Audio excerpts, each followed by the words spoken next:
दोस्तों नमस्कार। कन्या राशि वाले मेरे मित्रों, आप सभी का आज के ज्योतिष के इस बेहद ही खास और आपकी जिंदगी में बड़े ही क्रांतिकारी बदलाव लेकर आने वाले विशेष कार्यक्रम में बहुत बहुत स्वागत है। हृदय से अभिनंदन है।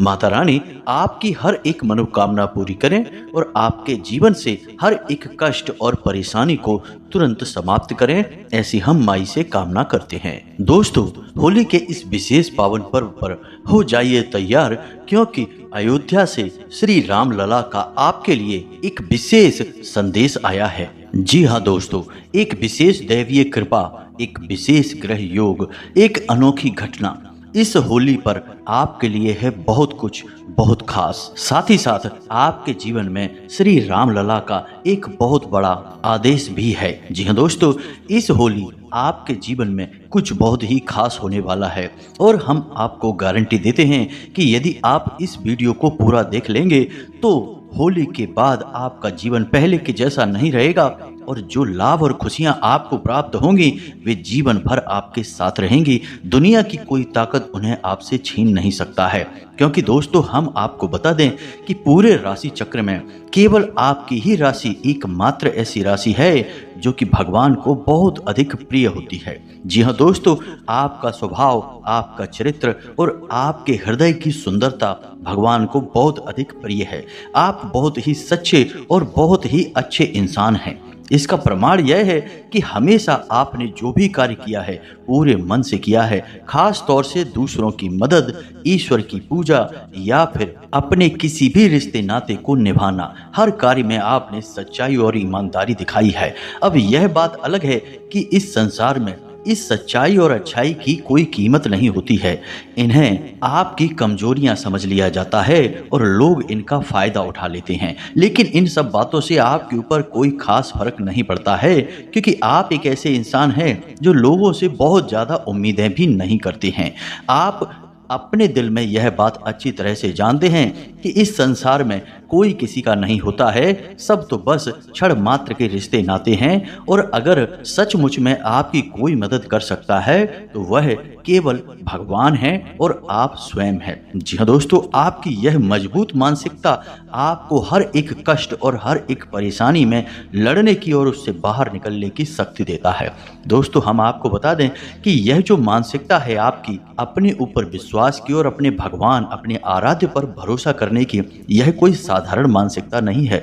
लोग ऊपर ऊपर से पूजा पाठ करते हैं, दिखावेबाजी वाली बातें करते हैं, लेकिन अंदर से बहुत कमजोर होते हैं। जरा सी परेशानी के थपेड़े पड़े नहीं कि बिलबिला जाते हैं और यहाँ वहाँ मदद की भीख मांगने लगते हैं।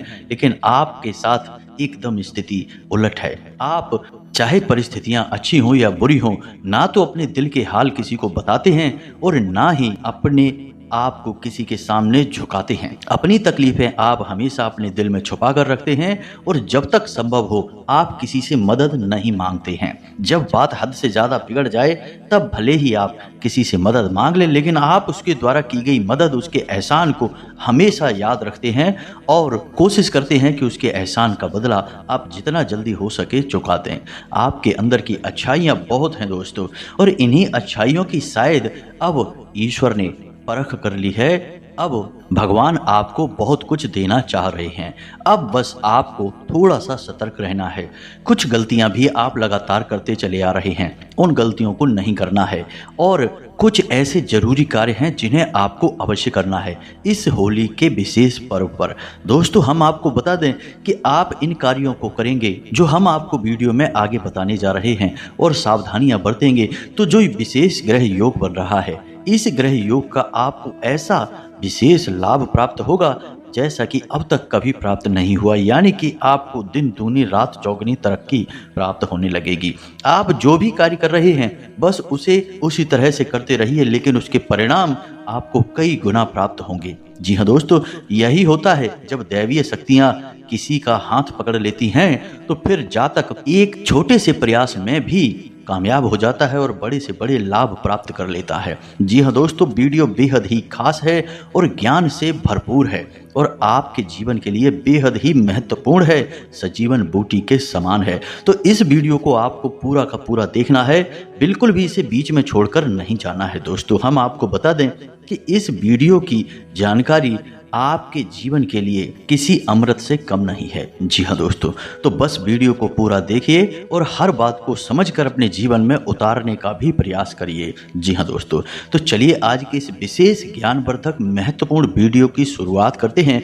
लेकिन इससे पहले आपसे एक निवेदन है जो कि हमेशा हम करते हैं कि माँ भद्रकाली को सच्चे मन से याद करिए और पूरे दिल से कमेंट बॉक्स में लिखिए जय माँ भद्रकाली कृपा करो। याद रखिए कि माँ भद्रकाली इस संपूर्ण ब्रह्मांड की और ऐसे अनेकों ब्रह्मांडों की माँ है, यानी कि वे जगत माँ हैं और जीवन में कुछ भी यदि आपको हासिल करना है तो मात्र कृपा के बिना तो संभव ही नहीं है। तो सबसे पहले माँ को याद करेंगे, फिर आगे बढ़ेंगे। इसी के साथ साथ दोस्तों, कमेंट बॉक्स में अपना नाम, अपना स्थान और अपने जीवन की विशिष्ट परेशानी जिससे आप पीछा छुड़ाना चाहते हैं उस परेशानी को भी लिखकर अवश्य भेज दें, क्योंकि हम शनिवार को सर्व मनोकामना पूर्ति हवन करवाते हैं। तो शनिवार के इस विशेष अनुष्ठान में हम आपके नाम से आहुतियां करवा देंगे और माई के दिव्य दरबार में आपके नाम से अर्जी भी लगा देंगे। इससे माई की विशिष्ट कृपा आपको प्राप्त होगी और जब माँ की कृपा दृष्टि आपके ऊपर हो गई तो फिर आपका कोई बाल भी बांका नहीं कर सकता है। आपको केवल और केवल जीवन में खुशियां ही खुशियां प्राप्त होगी। जी हाँ दोस्तों, तो पूरी आस्था और विश्वास के साथ आप इस कार्य को करिए और माई पर पूरा भरोसा बनाकर रखिए। सब कुछ आपके हित में ही होगा। उम्मीद है कि आप हमारी बात समझ रहे होंगे। याद रखें दोस्तों कि यह कार्य जन सेवा का कार्य है, माई के आदेश और उनकी ही अनुशंसा के आधार पर किया जा रहा है। इसी के साथ साथ दोस्तों, आपसे इस दास का एक छोटा सा निवेदन और है कि यदि आप इस चैनल पर पहली बार आए हैं तो जल्दी से इस चैनल को सब्सक्राइब करके बगल में जो घंटी का निशान है उसे भी दबा दें। ऐसा करके आप हमारे और माई के इस दिव्य परिवार के सदस्य बन जाएंगे। इसके बाद हम जो भी छोटे बड़े अनुष्ठान, पूजा पाठ करेंगे जन कल्याण के लिए, उनका कुछ न कुछ हिस्सा आपको भी निश्चित प्राप्त होगा, यानी कि आजीवन माई की कृपा आपको प्राप्त होती रहेगी। याद रखिए दोस्तों कि वैसे तो माई पूरे संसार की माई हैं, लेकिन परिवार हमेशा पहले देखा जाता है, फिर संसार देखा जाता है। यह तो एक अलिखित नियम है। तो बस इसे आप समझिए और जल्दी से चैनल सब्सक्राइब करिए, फिर आगे बढ़ते हैं। दोस्तों, अब समझिए कि जब भी कोई विशेष त्योहार आता है तो वह एक बहुत बड़ा मौका होता है जीवन में किसी महापरिवर्तन को लाने का। जी हाँ दोस्तों, आपके मन में जो भी मनोकामना है, जो भी आपकी इच्छा है, जो भी आपके संकट हैं, सब के सब इस त्योहार पर पूर्ण किए जा सकते हैं। क्योंकि ये जो त्योहार हैं जिन्हें हम होली, दिवाली, दशहरा कहते हैं, ये त्योहार कोई साधारण त्योहार नहीं है। इन दिनों में ऐसी ऊर्जा की विशेष तरंगें उठती हैं, ये यूं कहें कि सकारात्मक ऊर्जा इतनी अधिक मात्रा में उत्सर्जित होती है कि जरा से पूजा पाठ से ही, जरा से भाव से ही जातक को जीवन भर का आनंद प्राप्त हो जाता है। जी हाँ दोस्तों, हमारे बड़े बुजुर्गों ने या यूं कहें कि प्राचीन काल के ऋषि मुनियों ने ये जो त्योहारों की परिकल्पना की है, यह इस विचार के साथ की है कि वर्ष में कुछ समय ऐसा अवश्य ही होता है जिसमें कि माँ प्रकृति हम इंसानों के और जीव जंतुओं के जीवन को आनंद से भरने के लिए ऊर्जा के विशेष प्रवाह को और क्षेत्र को बढ़ा देती है, जिससे कि मानव थोड़ी बहुत पूजा पाठ अनुष्ठान से बड़े बड़े लाभ प्राप्त कर सके। तो इन दिनों का बहुत अधिक महत्व होता है।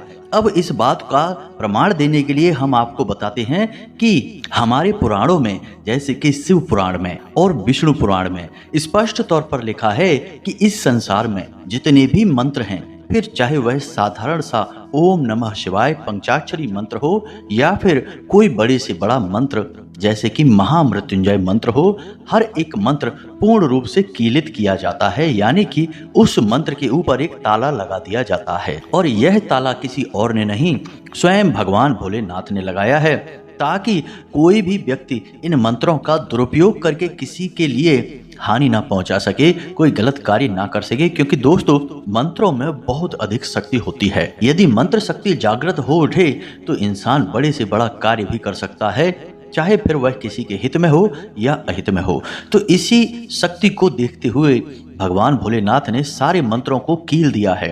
पूरे वर्ष भर ये मंत्र कीलित रहते हैं, लेकिन केवल 3 रातों को, यानी यह कह सकते हैं कि 3 दिन ये मंत्र अपने आप अकीलित हो जाते हैं, यानी इनके ऊपर लगा हुआ ताला खुल जाता है। और वे 3 दिन कौन से हैं? पहला होली का दिन, दूसरा दीपावली का दिन और तीसरा महाशिवरात्रि। अब यहाँ जब हम दिन कह रहे हैं तो असल में रात की बात हो रही है, यानी कि महाशिवरात्रि की रात में, होली की रात में और दीपावली की रात में, इन 3 रातों में ये मंत्र पूरी तरह से अकीलित हो जाते हैं। इसीलिए आपने देखा होगा कि बड़े बड़े पूजा पाठ अनुष्ठान, यहाँ तक कि तांत्रिक अघोरी सभी हमेशा इंतजार करते हैं इन दिनों का, यानी होली, दिवाली और महाशिवरात्रि की रात्रि का इंतजार करते हैं। और इन रात्रियों में विशेष अनुष्ठान किए जाते हैं जो पूरी पूरी रात चलते हैं। अब यहाँ पर हर तरीके के अनुष्ठान किए जाते हैं, चाहे वे सकारात्मक हो या नकारात्मक हो, क्योंकि मंत्र तो पूर्ण रूप से अकीलित है, उस मंत्र की शक्ति पूर्ण रूप से जागृत है। अब यदि आपने पूरी रात जागकर किसी मंत्र का उच्चारण कर लिया तो जितने भी आप उच्चारण करेंगे वे सारे मंत्रों की ऊर्जा आपके अंदर समाहित हो जाएगी और वह मंत्र आपके लिए सिद्ध हो जाएगा। यानी यह बहुत ही सरल तरीका है। वैसे आप वर्ष भर किसी मंत्र का उच्चारण करते रहिए, मंत्र कीलित है इसलिए उसका लाभ आपको बहुत ही अंश मात्र प्राप्त होगा। ऐसा नहीं है कि कोई लाभ ही प्राप्त नहीं होगा, अन्यथा तो लोग पूजा पाठ करना ही छोड़ देंगे। लेकिन आप ऐसा मान सकते हैं कि किसी भी मंत्र का आपको 20 से 25% ही लाभ प्राप्त होगा पूरे वर्ष भर। लेकिन इन 3 रात्रियों में, जिन्हें हम काल रात्रि, शिवरात्रि और महारात्रि कहते हैं, इन रात्रियों में मंत्र जाप करने का 100% लाभ प्राप्त होता है। जी हाँ दोस्तों, तो अब यही है सबसे बड़ा रहस्य जो आपको जानना बहुत अधिक आवश्यक है। तो दोस्तों, यहाँ पर आपने ये समझ लिया कि होली की रात्रि को आप कोई भी पूजा पाठ करें, कोई भी मंत्र जाप करें, वह अपने आप सिद्ध हो जाएगा और आपको उसके अद्भुत लाभ जीवन भर प्राप्त होते रहेंगे। तो अब आप समझिए कि आपके लिए क्या खास है जो प्रभु श्री राम लला का आपके लिए उपहार है, या यूं कहें कि संदेश है। तो दोस्तों समझिए कि होली के दिन एक बहुत ही अद्भुत योग बन रहा है, जिसके बारे में लोग बहुत कम जानते हैं, क्योंकि लोग ऊपर ऊपर की बातें करते हैं। हम आपको बता रहे हैं, तो अब ध्यान से सुनिए। होली के दिन ही बन रहा है महालक्ष्मी योग। जी हाँ दोस्तों, यह कोई साधारण योग नहीं है, माता लक्ष्मी की जयंती का समय है।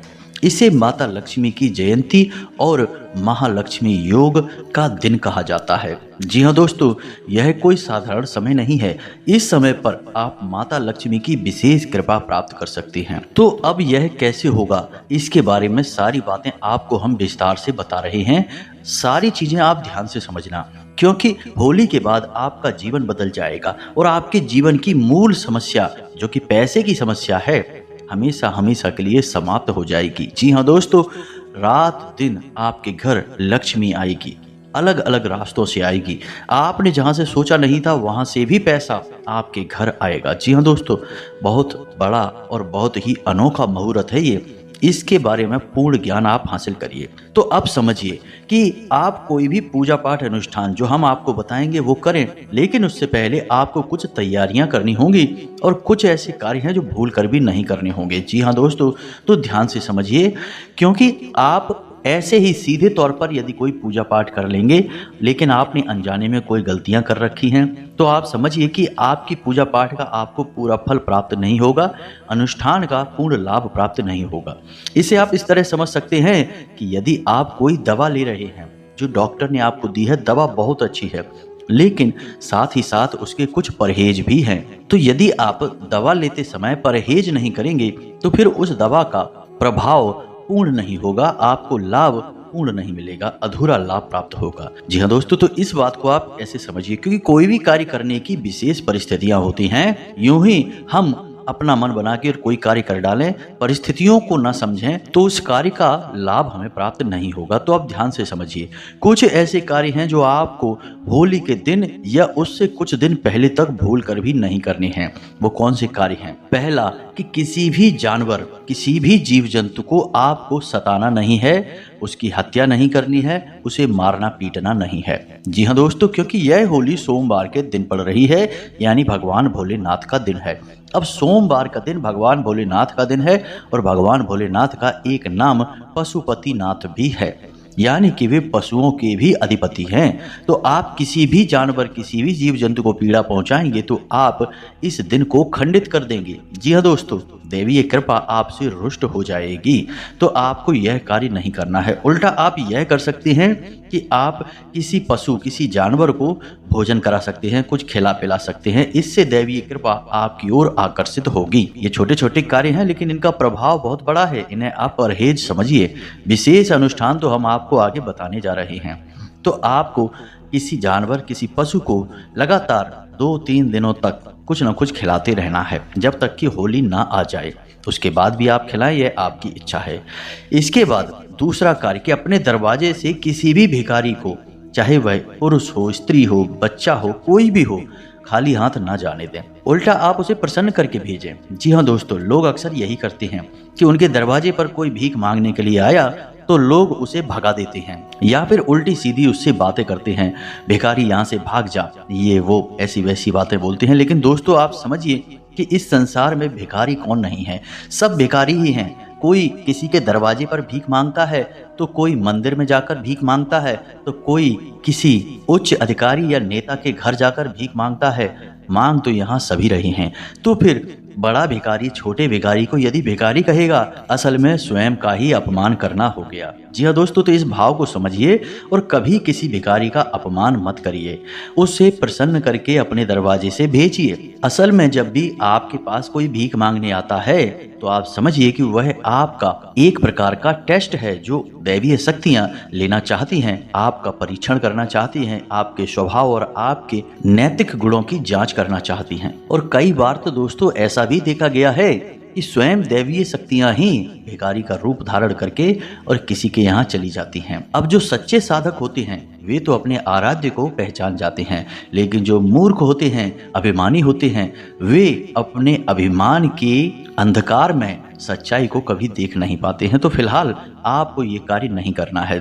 तीसरा, कि आपको किसी भी महिला का भूल कर भी अपमान नहीं करना है, चाहे वह आपके घर की हो, बाहर की हो, कहीं से कोई भी संबंधित हो, लेकिन आपको भूल कर भी किसी महिला का अपमान नहीं करना है, क्योंकि महिलाओं को मातृ शक्ति के रूप में माना जाता है। तो ये तो 3 काम है जो आपको भूल कर भी नहीं करने हैं। अब हम आपको बताते हैं कि कुछ ऐसे कार्य भी हैं जिन्हें आपको अवश्य करना चाहिए। जी हाँ दोस्तों, तो पहला कार्य यह है कि जीव जंतुओं को भोजन कराएं, खास तौर से चिड़ियों को और मछली को। अपने छत पर थोड़ा सा अनाज रख दीजिए, थोड़ा सा पानी रख दीजिए। यदि चिड़िया आएगी और आपके यहाँ से अन्न और पानी ग्रहण करेगी, तो आपके पितृ देवता प्रसन्न होंगे। जी हाँ दोस्तों, और आपके कुल देवी या देवता भी आपसे प्रसन्न होकर अपनी कृपा आपके ऊपर बनाएंगे। यह बहुत ही साधारण प्रयोग है। पुराने जमाने में हर एक घर के या तो दरवाजे पर या पर छत पर पानी का एक बर्तन टांगा जाता था गर्मियों के दिनों में, और थोड़ा सा अन्न भी रखा जाता था, ताकि कोई भूखा प्यासा पक्षी आए और उस पानी को पिए और थोड़ा सा अन्न खाए। ऐसा क्यों करते थे? ऐसा इसीलिए किया जाता था क्योंकि उन्हें दैवीय शक्तियों की कृपा चाहिए थी और उन्हें मिलती भी थी। पुराने ज़माने में चाहे भले ही धन की कमी होती हो, संसाधनों की कमी होती हो, लेकिन आपसी प्रेम बहुत होता था और मानसिक सुकून भी बहुत अधिक होता था। इतने अत्याचार और अनाचार और व्यभिचार नहीं होते थे जैसे कि आज के समय में हो रहे हैं। आज आप देख रहे हैं कि लोगों के पास बेशक धन दौलत अकूत है, दुनिया भर का पैसा है, फिर भी नींद नहीं आ रही है, रात को दवा खाकर सोना पड़ रहा है। ऐसी स्थितियां जीवन के लिए बेहद निराशाजनक हैं। तो आपको यह कार्य करना है। दूसरा, कि आपको जीवन में जो भी कुछ चाहिए भगवान से, उसी चीज का आपको दान करना है। जी हाँ दोस्तों, जैसे कि आपको धन चाहिए तो आपको धन का दान करना है। अब धन के दान का मतलब ये नहीं है कि 5 रुपए या 10 रुपए आपने किसी को दान में दे दिए, वो कोई दान नहीं है। आप खुद ही समझिए कि कम से कम आप किसी भिखारी को कुछ दे रहे हैं तो इतना तो पैसा दें कि वह एक वक्त का खाना खा सके। आपने 5 रुपए दे दिए तो 5 रुपए से उसका क्या होगा? तो आप उसे 100 रुपए दीजिए, 50 रुपए दीजिए, जिससे वो एक समय का भोजन पाएगा और आपको दुनिया भर का आशीर्वाद और दुआ देगा। दोस्तों याद रखना कि हर एक इंसान और जीव जंतु में कहीं ना कहीं परमात्मा ही बोल रहा है और परमात्मा ही सोच रहा है, देख रहा है। जब आप उसे प्रसन्न करेंगे तो आप अपने आप प्रसन्न हो जाएंगे। याद रखिए कि संसार का एक बहुत ही बड़ा नियम है कि हमें जो भी कुछ चाहिए पहले हमें वो देना पड़ता है। तो बस आपको जो भी कुछ चाहिए, जैसे कि आपको धन चाहिए, मूल तौर पर लोग पैसे की ही मांग करते हैं, क्योंकि पैसा यदि जीवन में आ जाए तो काफ़ी कुछ अपने आप किया जा सकता है। जी हाँ दोस्तों, कलह कलेश परेशानी की मुख्य समस्या पैसा ही होता है, बाकी तो सब अपने आप शांत हो जाते हैं। तो यदि आप पैसा चाहते हैं तो आप जो भी ज़रूरतमंद भिखारी आपको दिखाई दे, आप उसे चुपचाप 100 रुपये 50 रुपये अपनी क्षमता के अनुसार दे दें। इतना दें कि उसे महसूस हो कि हाँ आज उसके पास कुछ अच्छा आ गया है, फिर उसके मन से आपके लिए दुआ निकलेगी, बस आपका काम हो गया। यदि आपको कहीं कुछ ना दिखाई दे तो आप मंदिर चले जाएं। मंदिर के बाहर आपको ऐसी बहुत सी बूढ़ी औरतें और बूढ़े इंसान भिखारी बैठे दिखाई दे जाएंगे, आप उन्हें चुपचाप पैसे दे दीजिए। कुछ मत सोचिए। लोग बहुत बातें करते हैं, अपना पूरा दिमाग अपनी पूरी अकल इसी बात में लगा लेते हैं कि यह भिखारी हमारे दिए हुए पैसों का क्या करेगा। कोई कहता है शराब पिएगा, कोई कहता है ये करेगा वो करेगा। अरे आपको क्या करना है वह उसकी करनी है, आप अपना कर्म करिए और आगे बढ़िए। भगवान और विधाता बनने की कोशिश मत करिए। सबका अपना कर्म है, सबके अपने आचरण हैं। तो आप खुद ही देखिए कि कोई बुजुर्ग महिला है, कोई बुजुर्ग इंसान है जो कि कुछ भी करने में सक्षम नहीं है, आप उसकी मदद करिए, उसे पैसे दे दीजिए, बस फिर देखिए आप क्या होता है। पुराने जमाने में राजा महाराजा हमेशा अन्न और धन का दान किया करते थे, हमेशा दान किया करते थे और बहुत अधिक अधिक दान किया करते थे।